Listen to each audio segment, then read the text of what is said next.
Assalamualaikum warahmatullahi wabarakatuh. Saya Robiatul Andawiyah, calon guru penggerak Angkatan 7 Kabupaten Pamekasan. Kali ini saya akan sharing aksi nyata budaya positif yang telah saya lakukan. Latar belakang budaya positif yang saya lakukan adalah murid tidak suka adanya peraturan. Karena selama ini jika mereka melakukan pelanggaran, maka akan mendapatkan hukuman dan cenderung mempermalukan dirinya.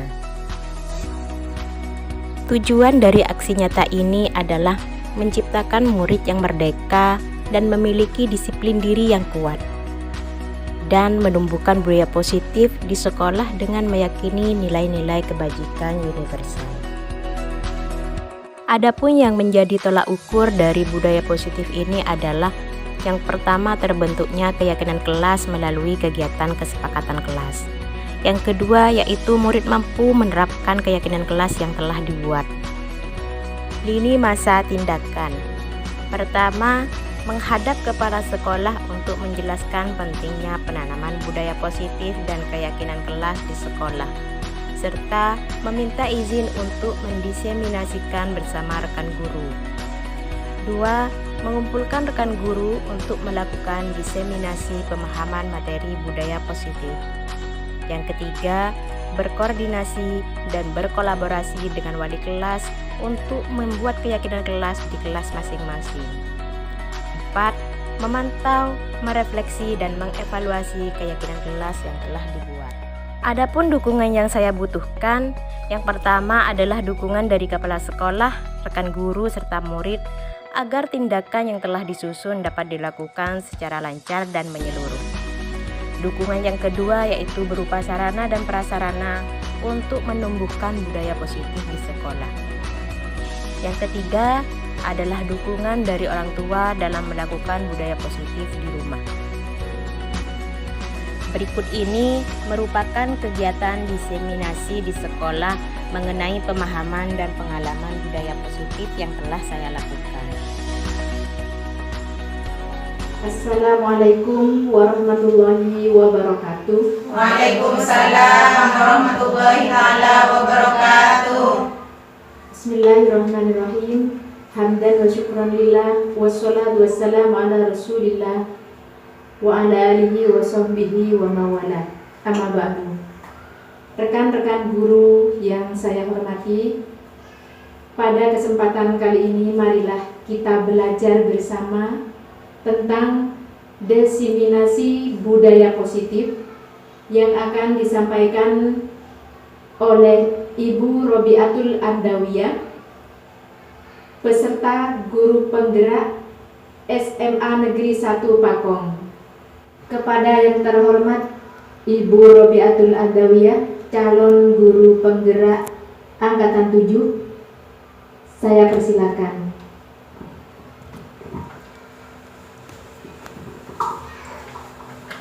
Assalamualaikum warahmatullahi wabarakatuh. Waalaikumsalam warahmatullahi taala wabarakatuh. Sebelumnya terima kasih kepada rekan-rekan saya, ibu-ibu guru hebat di Indonesia yang telah bersedia untuk belajar bersama tentang budaya positif, baik itu di lingkungan sekolah atau lingkungan rumah. Sesuai dengan pemikiran Ki Hajar Dewantara, budaya positif itu intinya berpusat pada murid. Kenapa seperti itu? Karena tujuan pendidikan itu adalah menuntun murid sesuai kodrat alam dan kodrat zamannya. Kira-kira ibu-ibu sudah tahu apa budaya positif? Kebiasaan baik, Bu. Ada lagi? Ya, kebiasaan baik. Budaya positif itu adalah perwujudan dari nilai-nilai kebajikan yang berpihak pada murid, agar murid menjadi pelajar yang berkarakter sesuai profil pelajar Pancasila. Artinya apa? Intinya di sini murid, segala aspek pembelajaran itu harus berpihak pada murid. Kenapa demikian? Berpihak sesuai kodrat alam dan kodrat zaman. Artinya kita yang lahir tahun 80-an 90-an beda dengan murid yang lahir tahun 2000 2010 beda dengan murid-murid sekarang. Jadi kita mengasuh mereka sesuai dengan kodrat alamnya. Jika memang internet dibutuhkan, mengapa tidak? Kalau kita dulu kan masih tabu. Ketika dikaitkan dengan internet kan masih asing. Tapi sekarang itu sudah jadi hal yang pasti dan tidak bisa dihindari. Jadi kita mengikuti alam mereka, zaman mereka seperti apa. Kalau kondisi sesuai kodrat alam itu, murid yang hidup di pesisir pantai dan di pegunungan itu berbeda cara mendidiknya. Ya, itu namanya sesuai kodrat alam. Di pedesaan dan perkotaan itu beda. Itu sesuai kodrat alam. Kodrat zaman, bagaimana zaman murid itu ada pada zaman itu. Itu bagaimana kita mendidik mereka. Sesuai dengan filosofi pemikiran Ki Hajar Dewantara, tujuan pendidikan itu adalah menuntun murid sesuai kodrat alam dan kodrat zaman agar murid senantiasa mencapai kebahagiaan yang setinggi-tingginya. Jadi tujuannya itu mencapai kebahagiaan, tujuan dari pembelajaran kita. Tujuan mengapa ada pendidikan, itu tujuan kita mengantarkan murid-murid kita untuk menjadi manusia, masyarakat yang mencapai kebahagiaannya sendiri. Jadi beda antara murid satu dengan murid yang lain. Nah, di sini budaya positif, ada pertanyaan pemantik untuk lanjut ke budaya positif ya. Pertanyaan pertama, apakah Anda setuju dengan pernyataan ini? Yang pertama, hukuman dapat mendisiplinkan anak. Yang kedua, pemberian hukuman dengan hal positif seperti membaca atau membersihkan halaman sekolah dapat meningkatkan disiplin anak. Yang ketiga, memberi penghargaan dapat meningkatkan motivasi belajar anak. Kira-kira Anda setuju dengan pernyataan ini apa tidak? Setuju. Oke. Semuanya apa sebagian? Sebagian. Soalnya yang hukuman ketiga kalau saya Yang setuju. Ya. itu karena hukuman itu Enggak. Ya. hukuman dengan hal positif Oke. maksudnya. Ada yang setuju poin yang nomor 2 dan nomor 3. Ada yang hanya setuju yang nomor 3. Ada yang tidak setuju dengan yang nomor 1. Oke. Selanjutnya kita bahas lebih tuntas. Dari budaya positif ini ada beberapa topik yang akan kita bahas. Yang pertama adalah perubahan paradigma belajar. Selanjutnya ini lanjutan dari yang tadi, disiplin positif dan nilai-nilai kebajikan universal. Teori motivasi, hukuman dan penghargaan, restitusi. Yang keempat, keyakinan kelas. Kelima, kebutuhan dasar manusia dan dunia berkualitas. Yang keenam, 5 posisi kontrol. Dan yang terakhir adalah segitiga restitusi. Yang pertama adalah perubahan paradigma. Teori ini diungkapkan oleh Dr. William Glasser. Nah, di sini tujuannya apa? Meluruskan pengertian dari posisi kontrol kita terhadap murid. Kita kan selama ini beranggapan guru sebagai mengontrol murid. Yang kedua, kritik dan akan membuat murid merasa bersalah dan dapat menguatkan karakter. Itu kan anggapan kita. Ternyata kita bahas dulu yang pertama, mengontrol murid. Kalau diibaratkan dengan tangan menggenggam, misalnya ibu-ibu di sini punya berlian atau apapun hal yang berharga dalam genggamannya. Ketika saya minta, apakah ibu-ibu akan memberikannya kepada saya? Tidak. Nah, di situ diibaratkan dari mengontrol murid sama. Murid punya kontrol atas dirinya sendiri. Sedangkan anggapan kita selama ini apa? Kita yang mengontrol murid. Ya. Padahal mereka punya kontrol untuk dirinya sendiri. Kalau kita sudah punya keyakinan, sudah punya hal yang berharga, mengapa tidak kita pertahankan? Kan harusnya seperti itu. Yang kedua, ilusi bahwa kritik akan dan membuat orang merasa bersalah dapat menguatkan karakter. Dan itu pada kenyataannya di lapangan itu hanya bersifat sementara. Oke, kita mengkritik murid kita, justru kita akan membuat mereka merasa bersalah, mereka merasa gagal kalau kita mengkritik mereka. Jadi di sini nanti ada teori-teori yang akan meluruskan bagaimana cara kita mendidik murid, menghukum atas kesalahannya atau menumbuhkan nilai-nilai kebaikan dari mereka. Yang selanjutnya yaitu penguatan positif, efektif, dan bermanfaat. Penguatan positif di sini bisa berupa rayuan atau bujukan kepada murid untuk melakukan hal yang baik. Dan itu kalau didasarkan berdasarkan pada bujukan kita itu biasanya tidak bertahan lama, hanya bersifat sementara, kecuali kalau memang itu ada dari diri sendiri, ada rasa kesadaran dari murid itu sendiri. Dan yang terakhir, ilusi bahwa seorang dewasa memiliki hak untuk memaksa. Dan ini banyak orang dewasa itu percaya bahwa mereka memiliki tanggung jawab untuk membuat murid-murid berbuat hal tertentu. Apapun yang mereka lakukan dapat diterima oleh murid tersebut. Dan itu pada kenyataannya, meskipun kita memiliki hak, orang dewasa atau guru memiliki hak untuk berbicara dengan murid kita, pada kenyataannya kita tidak mungkin memaksakan kehendak kita. Oke, kita lanjutkan, yaitu disiplin positif. Apa makna disiplin? Disiplin berasal dari bahasa Latin yang artinya belajar. Meskipun pada umumnya kita menganggap disiplin itu berkaitan dengan hukuman, tak disiplin dihukum, kalau tidak disiplin mengerjakan tugas dihukum, padahal makna disiplin itu artinya belajar. Ini disebutkan dalam budaya kita, makna disiplin telah berubah menjadi sesuatu yang dilakukan seseorang pada orang lain untuk mendapatkan kepatuhan, padahal makna dasarnya adalah belajar. Itu makna disiplin. Kenapa disiplin positif? Disiplin yang berkaitan nilai-nilai dengan nilai kebajikan universal. Apa nilai kebajikan universal? Ada beberapa institusi, di sini disebutkan ada 6 institusi yang menyebutkan beberapa kebajikan, nilai-nilai kebajikan universal. Salah satunya adalah profil pelajar Pancasila. Apa saja profil pelajar Pancasila?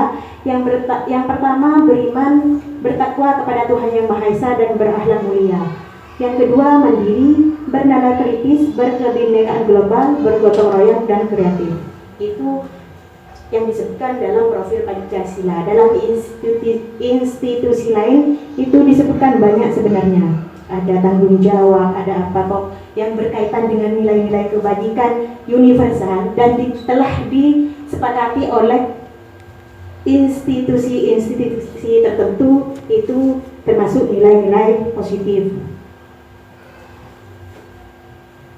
Yang selanjutnya yaitu teori motivasi, hukuman, dan penghargaan serta restitusi. Manusia dalam melakukan sesuatu itu dipengaruhi beberapa motivasi, termasuk murid-murid kita. Melakukan hal-hal apapun itu ada teori motivasinya. Ada motivasi baik itu dalam diri ataupun dari luar. Dari dalam diri itu internal, yang dari luar itu motivasi eksternal. Jadi murid-murid kita itu melakukan segala sesuatunya, yang pertama bisa saja untuk menghindari ketidaknyamanan atau hukuman. Itu motivasi pertama, itu faktor dari luar, eksternal. Motivasi kedua yaitu mendapatkan imbalan dari orang lain atau berharap hadiah. Itu motivasi mereka melakukan pekerjaannya ataupun hal-hal yang mereka inginkan, itu termasuk motivasi eksternal. Dan yang terakhir untuk menghargai diri sendiri, dan ini adalah motivasi dari diri. Jadi mereka melakukan apapun, baik itu pekerjaan baik atau apapun, itu tergantung dirinya sendiri. Jadi tidak terikat dari faktor-faktor luar, tidak ingin hadiah ataupun takut hukuman. Jadi mereka melakukannya karena menghargai dirinya dan menghargai nilai-nilai yang sudah mereka percaya. Apa itu restitusi? Nah, di sini bedanya restitusi dengan hukuman. Di sini ada 3. Yang pertama hukuman, ada juga konsekuensi, ada restitusi. Hukuman itu biasanya tidak direncanakan. Ketika contoh, ada murid terlambat, langsung kita hukum berdiri di lapangan. Itu kan tidak ada kesepakatan, tidak ada tidak ada dalam aturan hukuman. tetapi kita sebagai guru langsung menghukumnya. Itu termasuk hukuman. Dan murid itu kadang tidak tahu apa yang akan kita lakukan ketika mereka melanggar. Itu namanya hukuman, bersifat tiba-tiba tanpa adanya kesepakatan. Beda dengan konsekuensi. Konsekuensi itu yang harus terjadi ketika kita melakukan suatu perbuatan. Contoh, seorang murid menumpahkan air. Lah, ketika gurunya menyuruh membersihkan, itulah namanya konsekuensi. Itu kan harus terjadi. Iya. Nah, menumpahkan air harus membersihkan, itu namanya konsekuensi dari perbuatannya. Jadi kalau beda dari hukuman tadi. Hukuman tadi itu inisiatif dari gurunya sendiri. Dan untuk restitusi adalah proses menciptakan kondisi bagi murid untuk memperbaiki kesalahan mereka. Jadi kita memberi kesempatan bagi murid jika murid bersalah. Kita menanyakan apa yang mereka inginkan ataupun apa yang mereka akan lakukan setelah melakukan kesalahan itu. Nanti kita bahas di akhir, ada namanya segitiga restitusi. Ciri-ciri restitusi. Bukan untuk menebus kesalahan, namun untuk belajar dari kesalahan. Memperbaiki hubungan, tawaran bukan paksaan. Restitusi menuntut untuk melihat ke dalam diri. Restitusi mencari kebutuhan dasar yang mendasari tindakan. Restitusi diri adalah cara yang paling baik. Restitusi fokus pada karakter bukan tindakan. Restitusi fokus pada solusi. Jadi restitusi di sini mencari solusi dari suatu tindakan anak yang menurut kita melanggar. Jadi mencari solusinya, bukan kita menghukum mereka ataupun apa. Kita mencari solusi bagaimana itu tidak terjadi lagi. Yang terakhir adalah restitusi mengembalikan murid yang berbuat salah pada kelompoknya. Jadi kalau kita langsung menyalahkan anak, otomatis ada rasa bersalah, bahkan ada yang merasa gagal. Dan itu akan menimbulkan rasa berbeda, sehingga kadang ada anak yang minder ketika kita beri hukuman, ada yang malu untuk kembali bersama temannya. Di sini lanjut ke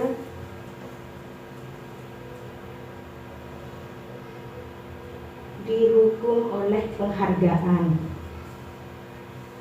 Kenapa penghargaan bisa menghukum?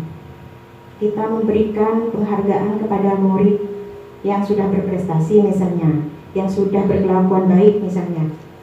Tetapi ada teori yang menyebutkan bahwa itu sama dengan menghukum mereka. Kenapa? Karena yang pertama, ada pengaruh jangka pendek dan jangka panjangnya. Kita terus-terusan, misalnya kita punya anak, tidak usah ke murid kita, anak kita, karena menurut perintah kita kasih hadiah. Otomatis ketika seorang anak itu menginginkan hadiah lagi, dia akan melakukan kebaikan lagi. Dan ketika sudah bosan dengan penghargaannya, dia akan meninggalkan perbuatan itu. Itu pengaruhnya dalam jangka pendek dan jangka panjangnya. Penghargaan bersifat menghukum. Kenapa? Karena yang tidak dapat hadiah itu kadang merasa tidak enak. Jadi kita menghukum mereka yang tidak kita kasih hadiah pada kenyataannya. Cuma di sini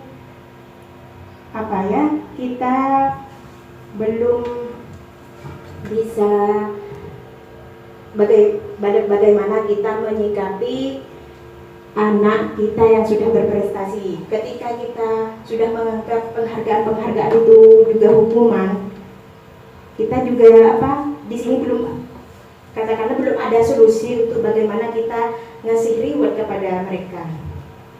Yang selanjutnya yaitu penghargaan mengurangi ketepatan. Di sini juga disebutkan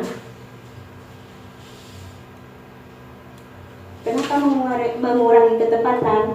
Karena ada penelitian dalam sebuah percobaan itu sekelompok anak laki-laki berusia sekitar 9 tahun diminta untuk melihat gambar-gambar wajah yang ditampilkan di layar. Ada sebuah percobaan dan mereka harus memberitahukan jika wayang-wayang tersebut sama atau beda. Gambar-gambar tersebut hampir sama. Beberapa dari mereka diberi penghargaan dalam bentuk uang dan pada saat mereka memberikan jawaban benar, sementara sebagian yang lain tidak. Kenapa disebut apa? Mengurangi ketepatan. Karena itu ada beberapa anak yang tidak dikasih hadiah. Jadi bagi anak itu yang tidak dikasih hadiah itu kan juga nanti merasa minder, sehingga apa yang kita lakukan tidak tepat seperti itu. Selanjutnya yaitu tidak efektif. Ya hampir sama dengan sebelum-sebelumnya ketika tidak efektif. Apakah yang sudah kita lakukan itu sudah tepat kepada anak-anak yang benar membutuhkan apa? Kepada anak yang melakukan kesalahan ataupun yang pantas kita berikan penghargaan. Apakah sudah tepat pemberian hukuman kita atau pemberian penghargaan kita? Yang kelima, merusak hubungan. Kadang antara teman itu kalau sudah salah satunya dapat penghargaan, kadang timbul rasa iri. Itu namanya kadang merusak hubungan antar teman, menurunkan kualitas, mematikan kreativitas, dan mengurangi motivasi intrinsik. Yang tadi kalau sudah ada motivasi intrinsik, artinya seorang anak sudah mempunyai motivasi dari dalam diri, terus kita sudah termotivasi sendiri untuk berbuat kebaikan, terus kita kasih hadiah. Pada saat itu kita secara tidak sadar sudah mematikan motivasi yang ada dalam diri anak. Karena sebenarnya tanpa penghargaan itu, kalau anak sudah mempunyai motivasi intrinsik, dia sudah bisa melakukannya sendiri, melakukan tindakan-tindakan itu dengan dirinya sendiri. Jadi kalau kita kasih hadiah, secara tidak sadar kita sudah mematikan motivasi yang ada dalam dirinya.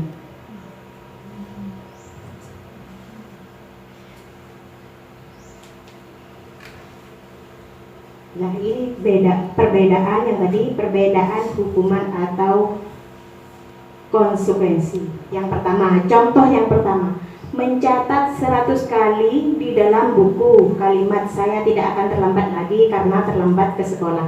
Kira-kira menurut ibu-ibu ini hukuman atau konsekuensi? Hukuman. Oke, kita lihat. Hukuman. Ya kenapa? Karena tidak sesuai dengan apa? Dengan kesalahannya. Biasanya itu kalau konsekuensi, karena itu harus terjadi, jadi sesuai dengan kesalahan mereka. Seperti contoh, nanti ada lanjutannya.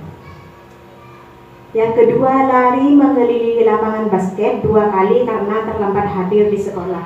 Hukuman atau konsekuensi?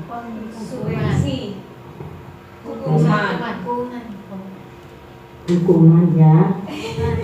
Kenapa hukuman? Terlambat ke sekolah. Hukumnya mengelilingi lapangan, kaitannya dengan terlambat apa? Kan seperti itu. Jadi kalau artinya meskipun kita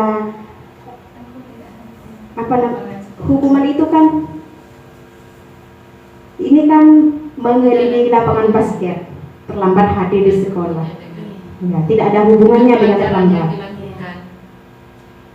Selanjutnya, murid diminta untuk push up 15 kali karena tidak menggunakan masker ke sekolah. Hukuman atau konsekuensi? Lihat. Hukuman. Ya. Karena tidak pakai masker, kaitannya apa dengan push up ya? Selanjutnya, menggantikan kertas tugas teman yang telah dicoret-coret. Konsekuensi. Sudah tahu ya bedanya ibu-ibu konsekuensi dan hukuman itu seperti apa? Jadi ini kan harus terjadi, kita mencoret-coret buku teman. Jadi harus apa? Harus menggantinya. Itu namanya konsekuensi dari tindakan. Membersihkan tumpahan air di meja tulis karena tersenggol pada saat belajar. Konsekuensi atau hukuman? Konsekuensi.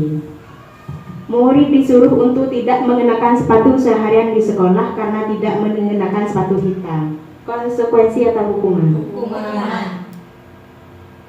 Hukuman. Yang terakhir, lari mengelilingi lapangan basket 2 kali karena terlambat 10 menit untuk pelajaran PJOK. Hukuman atau konsekuensi? Ini konsekuensi ya Bu. Kenapa? Bedanya dengan yang di atas, ini terlambat sekolah. Ini untuk pelajaran PJOK. Sedangkan ini kan memang mengelilingi lapangan basket. Itu memang ada di pelajaran PJOK. Jadi ketika berkaitan dengan pelajaran itu, dengan yang harus terjadi itu namanya konsekuensi. Perbedaan hukuman dan konsekuensi. Hukuman sesuatu yang menyakitkan harus terjadi. Misalnya ketika terlambat dipukul, itu kan menyakitkan bagi murid. Kalau konsekuensi sesuatu harus terjadi, seperti tadi mengganti buku teman yang sudah dicoret-coret, itu kan harus terjadi itu. Hukuman itu membuat anak sakit fisik maupun hati untuk jangka waktu lama. Sedangkan konsekuensi membuat anak merasa tidak nyaman dalam jangka waktu pendek. Memang tidak nyaman ketika melaksanakan dari konsekuensi itu, tapi itu tidak berlangsung lama karena dia akan sadar bahwa itu memang harus dia lakukan. Yang ketiga, anak membenci kedisiplinan. Sedangkan untuk konsekuensi, anak menghargai kedisiplinan. Untuk yang hukuman bersifat paksaan. Jadi seperti yang kita sebutkan tadi, guru memaksa kepada muridnya harus seperti apa, itu namanya hukuman. Untuk konsekuensi, stimulus tanggapan. Kita memberikan stimulus, tanggapannya seperti apa. Hukuman mendorong anak menyakiti dirinya sendiri. Untuk konsekuensi, mendorong anak agar mudah menyesuaikan diri. Hukuman konsep diri yang buruk, konsekuensi konsep diri yang baik.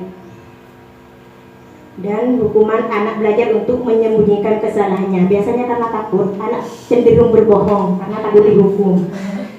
Jadi itu anak menyembunyikan kesalahannya. Konsekuensi anak belajar untuk mematuhi peraturan. Untuk hukuman, marah, rasa bersalah, dipermalukan, merasa tidak dihargai. Itu perasaan anak. Kadang marah. Untuk yang konsekuensi, kehilangan hak, dibuat tidak nyaman, diasingkan untuk sementara. Selanjutnya yaitu hukuman, konsekuensi, restitusi. Tadi kan ada restitusi. Jadi di sini untuk konsekuensi dan restitusi itu termasuk tindakan kita bagaimana untuk mewujudkan nilai-nilai kebajikan dalam diri anak itu sendiri. Sedangkan dari hukuman nanti berakibat fatal karena apa? Anak akan merasa selain tersakiti juga akan merasa gagal dengan tindakannya. Jadi itu kaitan antara hukuman, konsekuensi, dan restitusi. Selanjutnya keyakinan kelas. Topik keempat yaitu keyakinan kelas. Kenapa tidak peraturan saja? Mengapa harus keyakinan kelas? Kan kalau dulu-dulu itu peraturan kelas, peraturan sekolah. Kenapa sekarang keyakinan kelas? Di sini ada pertanyaan, mengapa kita memiliki peraturan harus menggunakan helm bila mengendarai kendaraan roda 2? Kenapa kira-kira? Untuk keselamatan. Ya, kebanyakan menjawab untuk keselamatan. Karena kita sudah yakin kalau sudah tidak pakai helm tidak selamat. Itu namanya keyakinan. Kalau sudah dibuat kalau namanya peraturan, kita pakai helm bukan untuk keselamatan, tapi berubah takut polisi. Itu namanya peraturan. Kan sudah ada peraturan dari polisi harus memakai helm. Itu namanya peraturan. Kalau keyakinan sudah beda lagi. Kita beranggapan kalau tidak pakai helm tidak selamat. Jadi itu namanya bedanya keyakinan dan peraturan. Jadi nanti peraturan yang ada peraturan lalu lintas itu bisa dirubah juga jadi keyakinan. Selanjutnya, mengapa kita memiliki peraturan 3M? Menggunakan masker kalau masa pandemi seperti kemarin ya, menggunakan masker, mencuci tangan dan menjaga jarak 1,5 meter. Karena kita punya keyakinan kalau tidak melaksanakan 3M itu kita bakal tertular COVID-19. Selanjutnya, mengapa kita memiliki peraturan harus datang tepat waktu pada saat mengikuti pelatihan? Kenapa? Tidak dapat mengikuti materi pengambilan. Karena kita punya keyakinan kalau kita tidak datang tepat waktu, kita akan ketinggalan materi yang akan disampaikan. Jadi di sini ada catatan untuk mendukung motivasi intrinsik dari murid itu kembali kepada nilai-nilai keyakinan. Karena keyakinan itu lebih bermakna dari hanya peraturan saja. Biasanya peraturan kebanyakan hanya dibaca saja. Nah, di sini para guru, Bapak Ibu guru, ada pembentukan keyakinan kelas atau keyakinan sekolah. Jadi kalau sekolah itu kan ruang lingkupnya lebih besar, kita harus koordinasi dengan kepala sekolah juga, dengan rekan-rekan guru. Kalau kita sebagai guru, kita di sini buat keyakinan kelas atau kesepakatan kelas dengan murid-murid yang kita ajar. Yang pertama apa? Keyakinan kelas bersifat lebih abstrak daripada peraturan, lebih rinci dan konkret.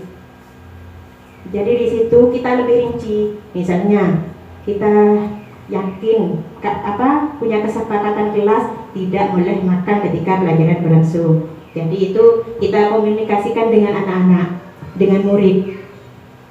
Kita tulis lebih rinci. Kalau di peraturan biasanya itu bersifat lebih umum. Jadi kalau keyakinan kelas itu kita rinci apa yang akan kita sepakati, kita rembuk bersama dengan murid. Jadi nanti murid itu akan, kalau sudah melanggar dari keyakinan itu, kita tanyakan kembali, sudah tahu keyakinan kelas kita, seperti itu. 2. Keyakinan kelas berupa pernyataan-pernyataan universal yang berkaitan dengan yang tadi itu tentang nilai-nilai kebajikan. Jadi kalau sudah melanggar dari nilai-nilai kebajikan yang disebutkan tadi, itu tidak terlepas dari itu yang namanya keyakinan kelas. 3. Pernyataan keyakinan kelas senantiasa dibuat dalam bentuk positif. Jadi kalimatnya kurang lebih seperti ini.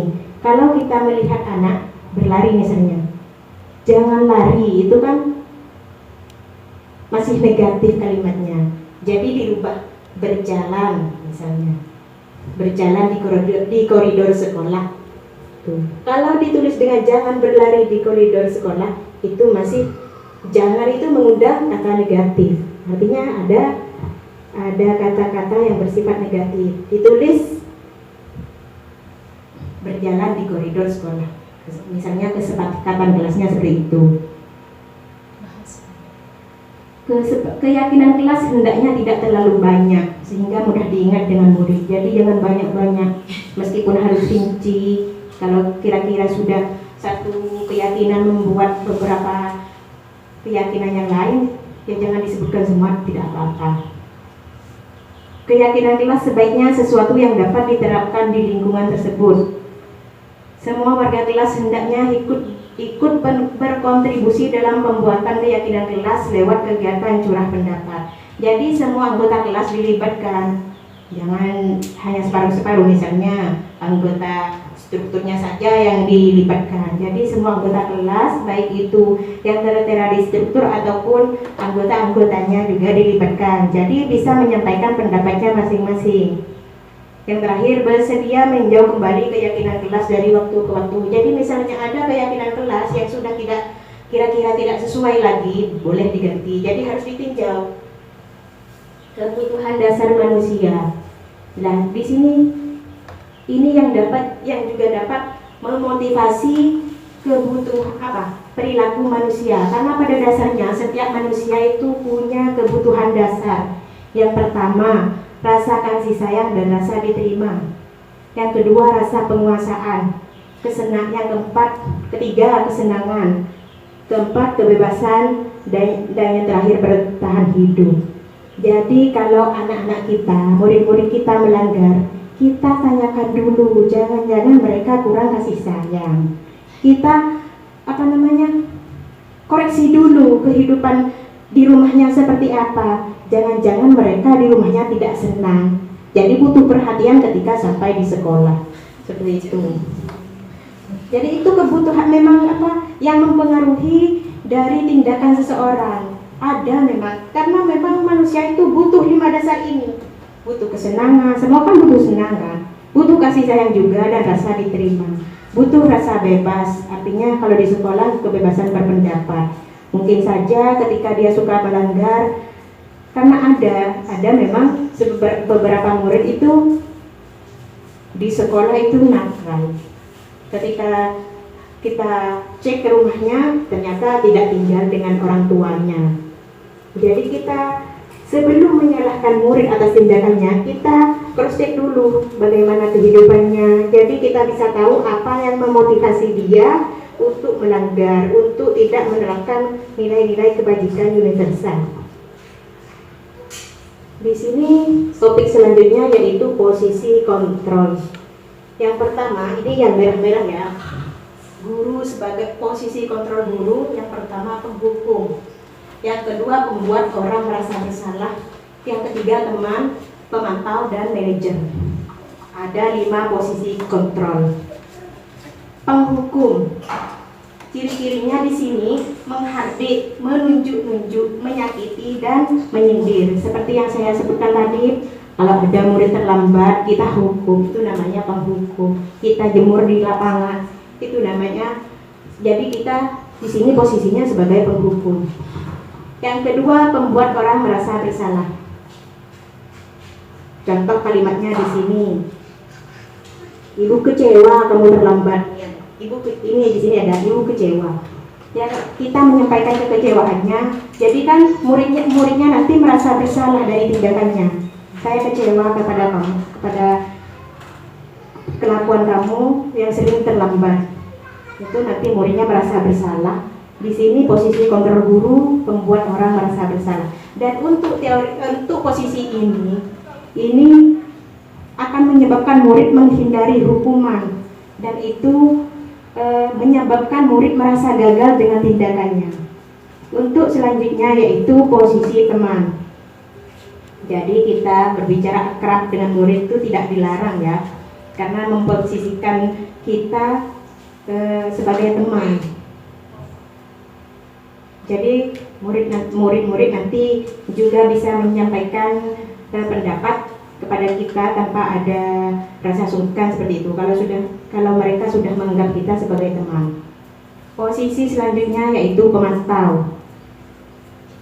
Pemantau itu kita ketika murid melanggar, kita tanyakan kepada mereka peraturannya bagaimana. Peraturan mana yang sudah dilanggar itu kita sebagai pemantau. Sedangkan yang terakhir sebagai manajer. Nah, posisi ini yang semestinya ada pada diri ibu-ibu, ada pada diri kita semua sebagai pendidik, sebagai guru. Yaitu apa? Kita selain menanyakan keyakinan-keyakinan yang sudah mereka langgar, kita juga mencari solusi dari keyakinan kelas ataupun sekolah yang telah mereka langgar. Jadi ketika ada murid yang sudah melanggar, tidak melakukan nilai-nilai kebajikan, kita bisa mencari solusi mengapa mereka seperti itu. Nanti kita carikan jalan keluarnya.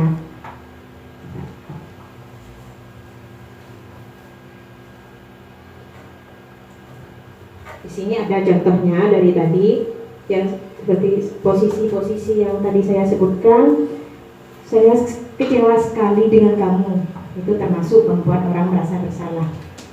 Kamu tidak pernah benar melakukannya. Jadi menganggap murid selalu salah. Itu posisi kita. Kalau berbicara seperti itu, kita adalah sebagai penghukum. Yang selanjutnya, ayolah lakukan demi ibu. Itu termasuk contoh dari posisi teman. Selanjutnya, apakah kamu mau mendapatkan stiker bintang hari ini? Ini di sini belum tahu, karena kita akan menanyakan apakah anak itu sudah mentaati atau melanggar peraturan-peraturan yang sudah ada.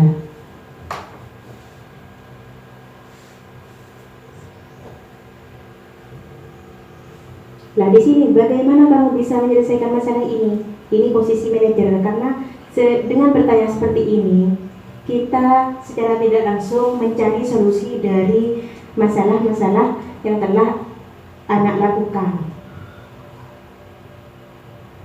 Nah, di sini kamu selalu paling terakhir. penghukum ya. Dan selanjutnya adalah segitiga restitusi. Kalau katakan kita sudah belajar restitusi tadi, di sini ada penerapan segitiga restitusi. Dari segitiga ini ada tiga sisi yang sama. Yang pertama, menstabilkan identitas. Jadi ketika kita sudah buat keyakinan kelas, kita sepakati bersama kalau ada yang telah melanggar dari keyakinan itu, pertama kita tanyakan kenapa. Setiap orang pasti pernah melakukan kesalahan. Ini menstabilkan identitas. Jadi kepada anak kita tidak langsung menegurnya. Kalau ada yang melanggar dari keyakinan itu, tanyakan, kamu bukan satu-satunya yang pernah melakukan ini. Ini contoh kalimatnya ya yang diutamakan. Jadi kita tidak langsung menyalahkan anak dari tindakan yang tidak sesuai dengan nilai-nilai kebajikan. Kita memberi arahan pada mereka bahwa pelanggaran-pelanggaran itu bukan hanya mereka yang perbuat, banyak sekali. Cuma bagaimana kita mengembalikannya pada posisi yang benar adalah selanjutnya, yaitu validasi kebutuhan. Kenapa kamu melakukan itu? Kita tanya alasan mengapa anak melakukan itu. Jadi kita bisa tahu apa yang memotivasi dia melakukan dari tindakan itu. Dan yang terakhir, menanyakan keyakinan. Ada di posisi sana. Nilai-nilai apa yang telah disepakati? Kita tanya nilai yang telah disepakati di dalam kelas. Jadi kalau ada dari penyimpangan itu, kita tanyakan. Kan kita sudah buat kesepakatan, kita buat keyakinan. Jadi seperti itu, nanti cari solusinya seperti apa, maunya anak seperti apa. Ini contoh-contoh kalimat. Yang pertama, menstabilkan identitas. Contoh dari kalimat-kalimat yang bisa kita utarakan ketika anak melanggar keyakinan. Ini dari validasi kebutuhan. Apa yang penting bagi kamu? Kamu boleh tetap berusaha menjaga sikap itu, tapi tambahkan sikap yang lain yang baru. Artinya, ketika kita meminta anak menambahkan sikap yang lain, kita menginginkan perubahan dari sikap anak itu. Dan yang terakhir, menanyakan keyakinan. Apa nilai yang kita percaya di kelas atau di sekolah kita? Seperti itu. Banyak pertanyaan-pertanyaan yang bisa menjadikan solusi dari tindakan-tindakan anak yang menurut kita menyimpang dari nilai-nilai kebajikan. Ini yang terakhir, intervensi 30 detik. Jadi intervensi ini bisa membantu murid kembali pada tujuan semula. Ini contoh-contoh pertanyaannya. Apa yang kamu inginkan? Peraturannya apa? Apakah tugas kamu saat ini? Jadi kita tanyakan kembali hal-hal yang mereka inginkan, hal-hal yang mereka langgar. Apakah sudah sesuai dengan kesepakatan kelas? Dan yang terakhir adalah melakukan refleksi dari kegiatan yang sudah kita lakukan. Jadi kalau anak sudah menyampaikan apa yang mereka inginkan, kita bisa mencari solusi dari tindakan-tindakan mereka yang menurut kita menyimpang. Sekian, terima kasih. Mungkin ada pertanyaan dari rekan-rekan sekalian. Kami persilahkan.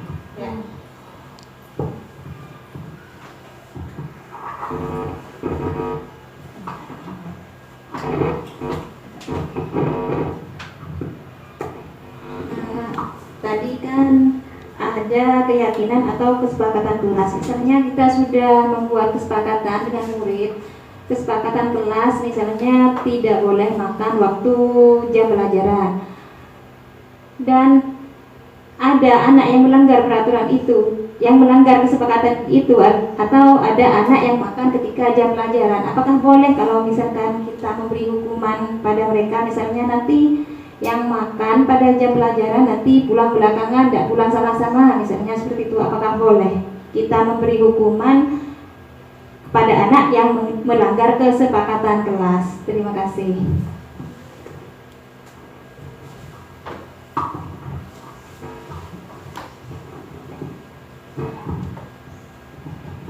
Memberikan hukuman ketika anak melanggar kesepakatan, ya seperti yang dicontohkan tadi, makan di dalam kelas. Jadi ketika memberi hukuman itu kan seperti pengertian tadi bersifat tiba-tiba. Jadi kalau misalnya ibu rekan-rekan guru sekalian langsung yang makan di dalam kelas nanti pulang belakangan, itu termasuk contoh hukuman, tidak lagi restitusi. Kalau restitusi kita tanyakan kembali pada anak itu, kenapa bisa seperti itu, apa yang dia inginkan. Jadi kalau kamu sudah melanggar kesepakatan kelas, sebaiknya bagaimana? Jadi anak itu nanti mengerti apakah misalnya nanti dia minta maaf pada guru atau seperti apa. Kita mencari solusi dari kegiatan itu. Jadi kalau kita memberi tindakan dengan tiba-tiba itu nanti kita kembali kepada hukuman, tidak lagi restitusi. Mungkin ada pertanyaan yang lain? Bisa yang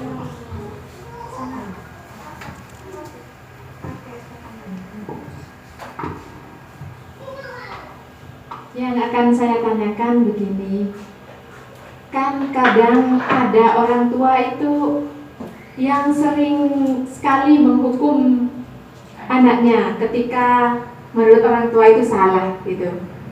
Misalnya dipanggil gak segera menghadap, langsung dimarahi.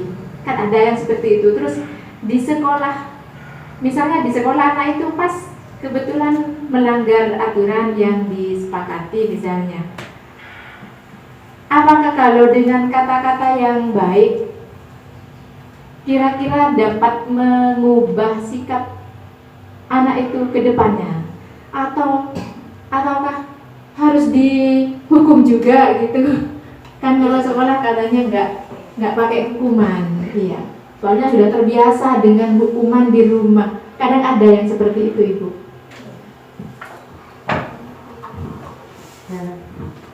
Ini kan terkait dengan permasalahan di lingkungan rumah. Jadi yang pertama itu pentingnya adanya komunikasi dengan orang tua. Kalau misalnya ada sekolah-sekolah di tingkat dasar itu atau tingkat masih pendidikan usia dini itu ada parenting terhadap orang tua. Jadi itu pentingnya mengkomunikasikan bagaimana pola asuh mendidik anak. Kalau tingkat sudah jenjang yang lebih tinggi seperti SMP atau SMA, bisa dengan panggilan orang tua kita atau kunjungan ke rumah orang tua. Jadi kita mengkomunikasikan bagaimana kegiatan anak di rumah. Toh kalau kita nanti menemukan cara mendidik yang berbeda, misalnya seperti yang Ibu sebutkan tadi, sering dihukum ke rumah, itulah yang kita harus komunikasikan dengan orang tua. Jadi kita sebagai guru tetap nanti di sekolah harus menerapkan restitusi itu, bukan lagi hukuman. Karena kalau hukuman ada dampak jangka panjangnya, yaitu membuat kalau ada anak itu nanti trauma. Sudah dihukum di rumah, nanti di sekolah dihukum lagi. Jadi tetap kita mengkomunikasikan, usahakan kita mencari solusi dari kegiatan tindakan yang sudah dilanggar dari anak tersebut. Jadi nanti kita selain komunikasi dengan orang tua, komunikasi kalau dengan guru BK, kalau di sekolah tingkat lanjutan itu ada guru bimbingan konseling. Jadi bagaimana kunjungan ke rumah, jadi guru-guru bisa tahu bagaimana kehidupan anak di rumah. Nah, ada satu kasus itu di sekolah saya tidak tinggal dengan orang tuanya. Lah bagaimana kita mengkomunikasi orang-orang terdekatnya, misalnya ada bibinya atau neneknya, karena ada sebagian anak itu yang ditinggal merantau oleh orang tuanya, itu seperti itu. Jadi kita tetap mengkomunikasikan dengan orang terdekat. Nah dari situ kita bisa tahu kalau sudah tidak tinggal dengan orang tuanya, jangan-jangan anak itu kebutuhan kebutuhan kasih sayangnya tidak terpenuhi. Ya, terima kasih.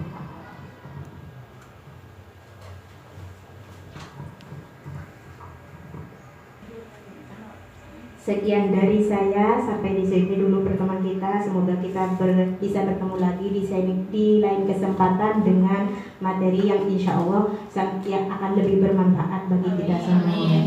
Akhirnya, ihdinas siratal mustaqim. Assalamualaikum warahmatullahi wabarakatuh. Waalaikumsalam warahmatullahi wabarakatuh.